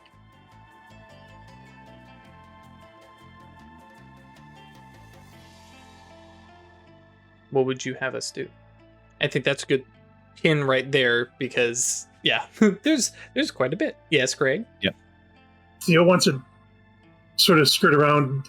Did Catherine remember or know? She wants to see if there's any sort of effect of Theo visiting her heroes. Yep. Yeah, awesome. Because that's without coming out and saying it or anything, like, so anything happened? Or that's exactly weird dreams. Yeah, that's exactly where we're headed. So Valosia and Catherine meet you at the wagon, gather up some things with you. Rilla joins you, gathering some things, which notably her big gnarly tome is in a bag. And, you've got this dinky lantern. She's like, oh, that'll be nice. That'll be handy to have. Another lantern, always useful, and she's looking at it because it's dingy and kind of beat up a little bit, and she's like, great. Mm-hmm. Yeah. She's never going to see it again. Yep. And notably, it doesn't have a wick in it, so you gotta get some wick and some oil. Until then, it's just useless. Bea walks with you, and she seems quite like upbeat, and not like, oh, you're back, or surprised or anything like that. She's fairly confident and comfortable, and through your conversation, like you were saying, I had no concerns about you. She, with your conversation, it's clear that she doesn't have a distinct knowledge of why she knew you were fine. She was just like, I just woke one morning and, I just like, oh, no, she's fine. And I've been kind of riding on that for the past few days. That's very cool. Craig says that, I think, right? Yeah. Yes, no, Craig says that, yes. Theo was just sort of logging that away. But that is interesting. So not like we could communicate directly, but I could convey a feeling or that sort of thing. Yep. That's cool.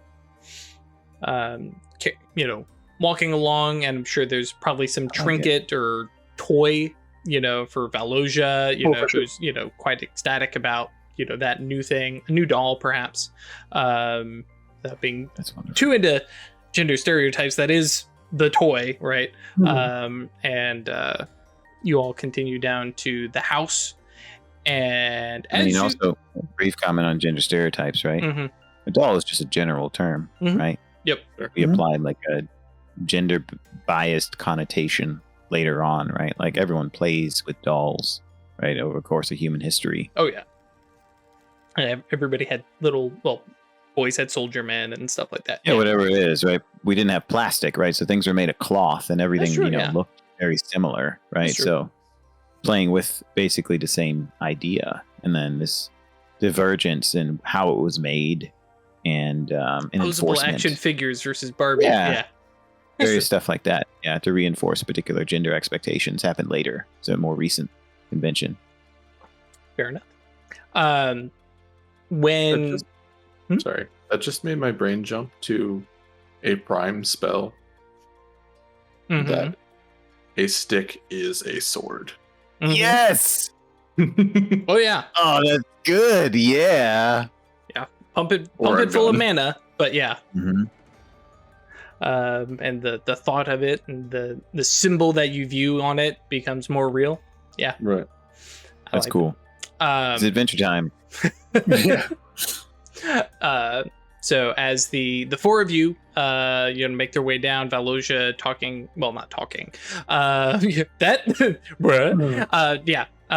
Rilla talking I took care of it myself, Mom. Rilla talking to Valosia about what the fort was like, and the journey, and the storm, stuff like that, and kind of a step or two behind you and Catherine, just letting you two kind of catch up, and Rilla kind of playing the big sister role. And it is when you, to borrow Legba's thing, when you cross the threshold of your home, it starts to get dark outside. Oh yes. Okay. Yep. Oh man. Nobody panic. This is happening. I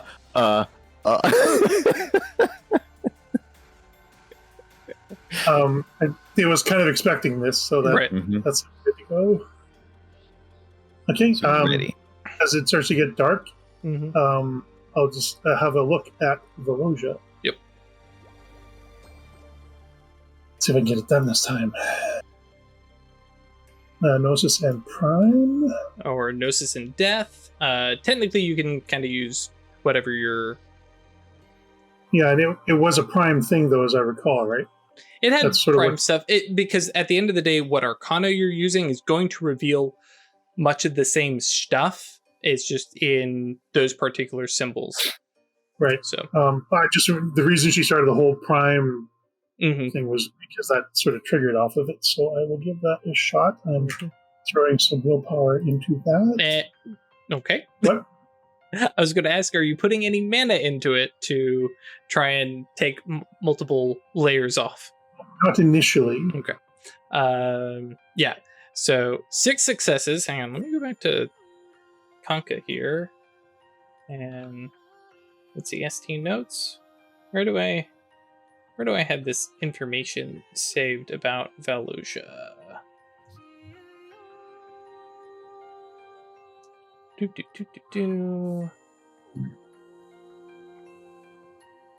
It's been so long, I can't remember. Entities, blah, blah, blah, blah, blah. Oh, okay. Well, I can't find it, but that definitely clears at least one layer of opacity, because I don't think it was super high. I feel like it was like 5. So this at least clears that. And similar to that little vision that you'd had of this Stygian angel, right, holding her finger to her lips, you see that same angel just kind of briefly in your, not necessarily waking eyes, but in mage sight, standing with a hand on Valosia's shoulders and like looking down from her, and then as your mage sight kind of pierces through, you can see her looking up and like making eye contact with you, and just this like shake of her head of like warning, and then her hands come over Valosia's eyes. Now nothing happens to Valosia. I'm just gonna but it's She's lying now, okay? right. I can speak again, but I'm blind. No. But it's definitely like this symbol, right? It's not even a full like supernal being, but this symbol here is trying to send some message to you, trying to show you something, very pantomime. It's the worst game of charades you've ever played. And then Well, the supernal don't think like we do, so Right. that's totally yeah. Okay. and then it fades. But notably, the one thing I will give you is that you definitely feel like something has shifted in your understanding, that you passed through that locked opacity. There's more for you to dig into and look here. But at the same time, because you've taken one turn, I think, so 3 seconds to look at Valosia, and then, of course, everybody starts to react to the sun being blotted out of the sky. And so there's some shouts of alarm and, kind of curiosity up at the wagon. Everybody's been gathered around, and nobody's gone very far because now, of course, everybody's all here together and talking, and then there's shouts and screams. The same thing when, you're in a school and the lights go out and every kid has to shout because it got dark all of a sudden. And I feel like Gisela and Rilla would be like trying to explain what was happening. Just that, no, this happens sometimes and it's really cool. Don't worry, God's not angry. Yeah. Problem is, Rilla's down at down with Theo and walking with Valosia, right? So Gisela's up here. I imagine Jules actually probably too. And I'm the science man. When is a good moment, I can make a brief interjection. Gotcha. That's for the most part, that's I think the kind of narrative thing is around the general store. Gisela and Jules are like, no, this is fine. And Jules is like, no, guys, this is my expertise. Remember when I came here a year ago and was studying? No, let me explain. Go ahead, though, Ralph. Thank you. Have any of you seen an eclipse? Mm-hmm. Yes. Okay. So yeah, in 2017, I went up to Oregon to see the eclipse, right? So you could actually look at the full eclipse, and that was, of course, incredible. It's breathtaking. Oh, yeah. Right? The biological consequences are really interesting, right? You see the behavioral changes. But the thing that I noticed as the eclipse was proceeding, right? Because you only see that luminous ring for about 2 minutes, right? Mm-hmm. But have you noticed that shadows get incredibly distinct? Really sharp. Oh my. Yes, really sharp. And that was really incredible to see that progression. So the reason I'm bringing this up now is I wish that Theo had an opportunity to play with the shadows. I think Theo's busy right now. No, I know. Yeah. That's what I said. I wish she had an opportunity to play with the shadows, because I can imagine that would be really cool for Amoros to play with the distinct and crisp shadows during an eclipse. Probably be a different experience than the fuzzy shadows other times. Yeah, that's true. That's very true. You get the kaleidoscope shadow vibe. Yep. I imagine the cult, there's the darkness outside and everyone's like, oh, okay, let's go look at this thing. What is happening here? And might be worth later figuring out if there is some, specific connotation for voodoo and eclipses. Yeah. But and so across the town, everybody is having a mild little, well, some folks are panicking, others are like, oh, this is weird and interesting. Also, Baba Sarah can look at her daughter's soul. Just going to remind Craig of that, hypocrite. Messing with everybody for your own self-interest. I'm 100% joking, but with consent, that's always been the vision she's had behind this idea, was with consent. Like, this is probably going to fuck you up, but if you want to try it, I'm gonna throw a mana. I could do another. Okay, and I will put a mana in this one. Okay. So 3 successes. Okay, so you're still short, because if that had been 5, then you would need to do 4. Sure. So not quite there, but notably you fail, and it doesn't feel like that wall that you hit before, where it's like, okay, this is not locked up. Yes, Chris. It was at 5. Mm-hmm. So the 5 go and the 6th goes through. Meaning level 4 is at 3 out of 4, which means those 3 get it. Oh, yeah. Okay, that's true. Yeah, because I forget, opacity starts to stack. So you need to get X number of successes in a... Thank you. Yes. Thank you, rules lawyer. I appreciate you. And so, yeah. So, yeah, for Craig, you can see through this further layer, and there's no angel there trying to signal you or anything like that. But you can see this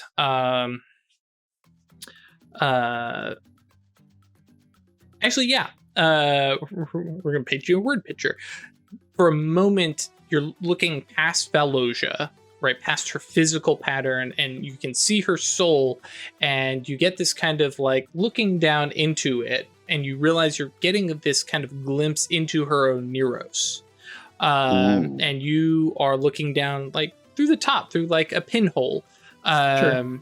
And you are getting literally just this pinhole of light, spotlight, that just is shining down, and then just absolute dark shadow around it. And you see centered in that spotlight, for lack of a better term, is Valosia, as you know her, sitting quite happily playing with her doll. And then the edge of the spotlight is just, well, actually, to bring it up, is absolutely a solid line, right? There's no fuzziness of the shadow. There is just this little bit of light shining on Valosia, and then this deep, inky blackness surrounding her. And Valosia seems absolutely comfortable, but there's, from your perspective, there's that deep shadow, and there's something out there in that shadow, in her Oneros. But the light that is coming in seems to be the thing keeping whatever it is in the shadow. Okay. There's more opacity. Mm-hmm. So 3, 2, 1. I am making it rain. Yeah. How much And mana? that mana, baby. One more mana. Gotcha. Makes it 5, so you actually can do 3 and 2, because that becomes an exceptional success. Only had one more mana in there. Yep. Would have been an all. For shame. Then You had the mana I that mean, you could have spent. I'm saving it for the reveal because I blow Sure. that. Makes sense to me. And so yeah, the interpretation, of course, this is all supernal symbolism and stuff like that. It's like, oh, okay, no, and I'm gonna go ahead and narrate that you kind of get like weak need once you realize what that darkness is. It is the abyss. There is some aspect of the abyss that is trying to absolutely consume Valosia, but there is this pinprick of light that is keeping her safe and comfortable. But you also feel like there is some fullness to Valosia, this, you know, the rest of her Oneros, right? Even if it's a sleeper Oneros that she just doesn't necessarily have access to.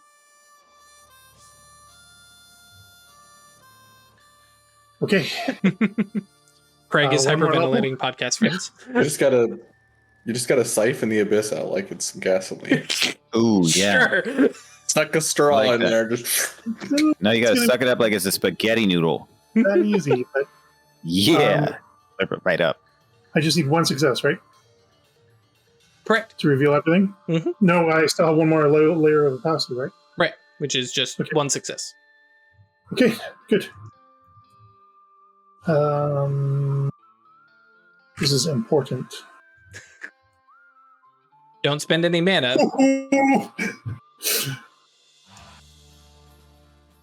Oh, That's all I needed was the one. well, I just now got the success Yeah. popping up on my screen, so I got your reaction first. I'm glad I spent that willpower. Mhm. Oh, did it actually? Oh yeah, it showed up in the middle, so it would have been okay. But Okay. yeah, so as you peer in and see, yeah, there is some effect, and from your perspective, this outside looking in kind of thing is a.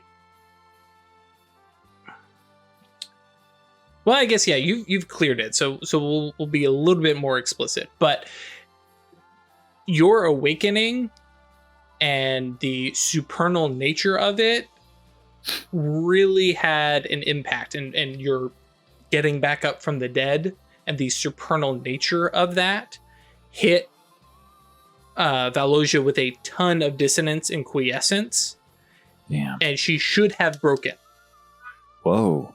Right? But did not. Whoa. And so there is this abyssal backlash effect. You're not sure what it is. Paradox that should have hit her and affected her mind, given her a persistent condition. Some of the terrible stuff that the Diamond Order warned you about. But it appears that what ended up happening is, well, she's mute. And the effect seems to be held at bay by whatever that source of light is. Considering the Stygian angel that you have seen, it's kind of like the reverse, boy with his finger in the dike. It's just this angel going, nope. Hang on, I got this. Please, nobody, don't jostle the child. I am protecting this child's soul from, this abyssal intrusion. Mm-hmm.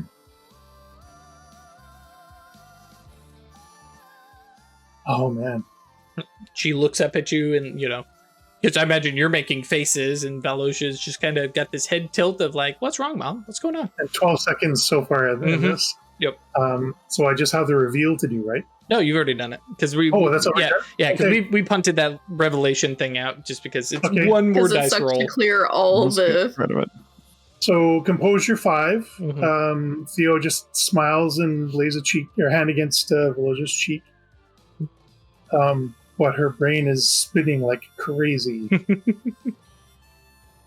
Oh boy. Yeah, that's definitely more than Theo can handle on her own, I think. Yep. we mentioned out of character in the break. I was like, yeah, we're going to team up this. And Craig mentioned, well, Theo might want to do it herself. I was like, Yeah, it's bad. Oh boy. Wow. To give like a context for like the mechanical where Theo has been kind of before, when she's dealt with like paradox successes, right? That feels like a puddle around her ankles compared to whatever is happening. Valosia's soul feels like a veritable tsunami, right? There's all this stuff that's ready to crash down on her and is just barely holding on. And she could probably continue like this for the rest of her life. But the wrong kind of nudge could shatter everything. So Theo has a couple of big questions immediately come to mind is, first of all, how does she fix this? / can she fix this? And the second thing is, what protected her? Because what she's looking at is she understands it shouldn't be possible. To go so far, because I will give you that last one. It's whatever that Stygian angel is, right? Which I will go ahead and give you based on the that further detail that you got from digging deeper in, and you start to recognize certain symbology and decoration on the angel. It's like, hang on, is that the leaden coin? Is that the watchtower itself, who's just been like reached out, just being like, could you finish up with your awakening sometime so I can stop doing this? Kind of. It doesn't like, it feels like, well, for our terms, right, out of character, the lustrum, right, that the safety of the watchtower, and or your pneuma, right, when you had unlimited mana left over. So I guess actually, yeah, we might consider it feels like the pneuma that you had at your first awakening, and there's just this little bit that's just hanging on Valosia, just kind of keeping the abyss from tumbling in. And again, yeah, it's one of those things of, yeah, she could go her entire life with this, and yeah, she'll be mute, but she'd be fine. She'll be fine.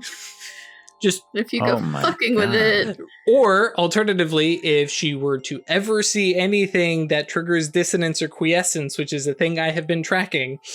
Oh yeah. Because when you started talking about undead wolf, convinced you not to have the zombie wolf. Yeah.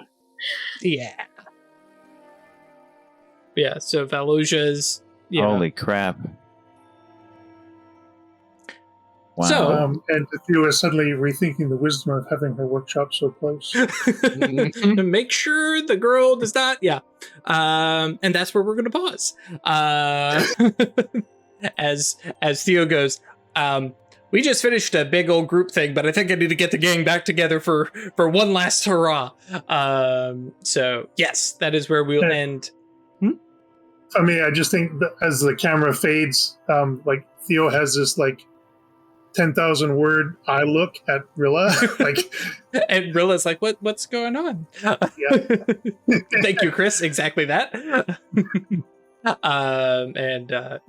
So that is episode 44. When we come back next week, not here. Next week we will be at twitch.tv/dorktales because it'll be during OPPCon. That'll be episode 45. YouTube guys, don't stress. Everything's normal. Twitch guys are going to be hanging out on somebody else's channel because all the Chronicles of Darkness and World of Darkness stuff is going to be over on Dork Tales for OPPCon. So that'll be Friday, Saturday, Sunday. Our channel will be host for all the Trinity Continuum stuff, including us, minus Ash, plus Brenna and Amanda.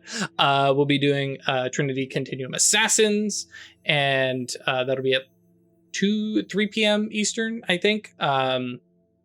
I need to double check the schedule. If you are hanging out on Discord, I'm trying to be better about this. I do use the events thing in Discord, which right now live It's a nice feature. is up there, and it tells you, hey, this is what we're doing and where the channel is. So you can just, hey, what are we doing? You can check the events thing, and it translates into your time zone and days in case you're some weirdo who lives on the other half of the globe. So yes, come by Discord, hang out, use it for your calendar. You Unless you're an indeterminate phallus is on the other side of the planet. We don't call our viewers that.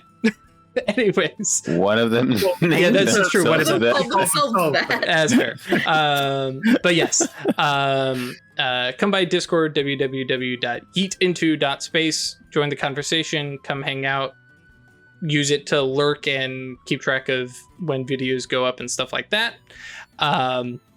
If you want to support us monetarily, that's patreon.com/occultistanonymous or staylucky.club. And support us there. And so episode 45 will be the end of our current Mage's Awakening arc for, I don't want to say the foreseeable future, but we don't know when we'll be back because we've got...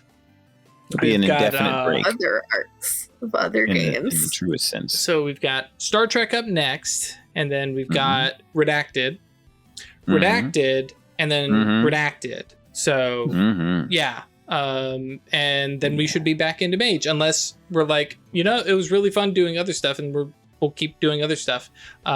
Mage will come back because, it's still my favorite thing. But it's fun to, flex some other creative muscles and also have other people run the game. Drew Bake is important. Very, very excited to jump into some stuff. I'm very excited to be Commander Nerjad and be the adult in the room again. Okay, fair, Chris. It's you and I. Listen. Yes, Captain. Run a voyage. Bold adventure. Yep. Wait until they hear what happened during the interview. Oh yeah, yeah, it's gonna be good. Yeah, it's gonna be real practicing good. your more bold actions again, there, Rolf. Yeah. Oh yeah, you better believe it. We'll be back. Times in the mirror every day. Yeah, exactly. Yeah, I have that time set aside, and I just step away from my desk, right, and I put the costume on, and I turn at the mirror and point, and I fire a phaser, and I gesticulate and do this, back and forth. Yeah, gotta have some. Gotta change the inflection, get the right tone, depending on the Gotta be particular ready for it. episode. 20 phaser blasts, 20 two-handed Kirk punches. So yes, we're very excited to jump into some other stuff. I will definitely say that Chris and Ralph are going to be running some stuff. I'm going to run something that's not mage. We'll let you patrons go vote on that. I'm super excited for what Chris and Ralph have planned up, both the systems and some of the ideas of the story stuff. So it'll be very good. One of us is running a Chronicles of Darkness game. That's true. That is very true. So if you're like, man, I don't care about anything but Chronicles of Darkness, stay tuned. More Chronicles of Darkness is coming. So, yeah. And the other is running the Cronus of Darkicles. Thanks, folks. We'll get you next time. Yeah. All right. Bye, everybody. See you soon.